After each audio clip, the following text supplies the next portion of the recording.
ఏటండి ఈ ఫోటో ఎలా తీశారు? వెనకాతల కోతి పడింది. దానికెందుకు అంత టెన్షన్ పడుతున్నావు? ముందునున్నది నువ్వేని రాసేసుకో. సరేనండి. ఏంటే రాస్తున్నావు? వెనకాతలు ఉన్నది మీరే అని రాస్తున్నాను.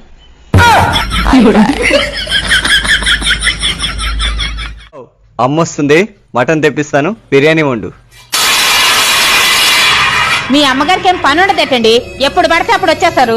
ఆవిడ అరిగించుకోలేరు గాని పప్పు చారు చేసి అప్పుడా లేపుతాను. నాది సేమ్ ఫీలింగే.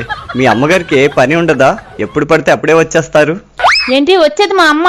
మీ అమ్మే. ఏంటి మటన్ తీసుకురండి, బిర్యానీ వండుతాను. ఈ వయసులో మీ అమ్మగారు అరిగించుకోలేరే. పప్పు చారు పెట్టి అప్పుడా లేపే. ఎంత టిప్ టాప్ గా తయారై ఎక్కడికి వెళ్ళి వస్తున్నావు? మన ఏరియాలో షాపింగ్ మాల్ ఓపెన్ అయింది కదండి, అక్కడికి వెళ్ళి వస్తున్నాను. ఏం తీసుకున్నావు? 4 సెల్ఫీలు. ఎమ్మెల్యే గారు బిజీగా ఉన్నారు. నేను వారి భార్యని. మీకేం కావాలో చెప్పండి. అమ్మా, ఎవరో అత్తెలి చిరబరానంద స్వామి అంటమ్మా. ఎంత మాయ చేశాడో చూడమ్మా. నా బాధ ఎవరితో చెప్పుకోనమ్మా. అరే నువ్వు అనుకుంటున్నావేమో నువ్వు నాతో మాట్లాడకపోతే నాకు ఫరక్ వస్తుందని. అరే సాలే, నేను ఆ సగం ఖాందంతోనే మాట్లాడారా. నువ్వెంత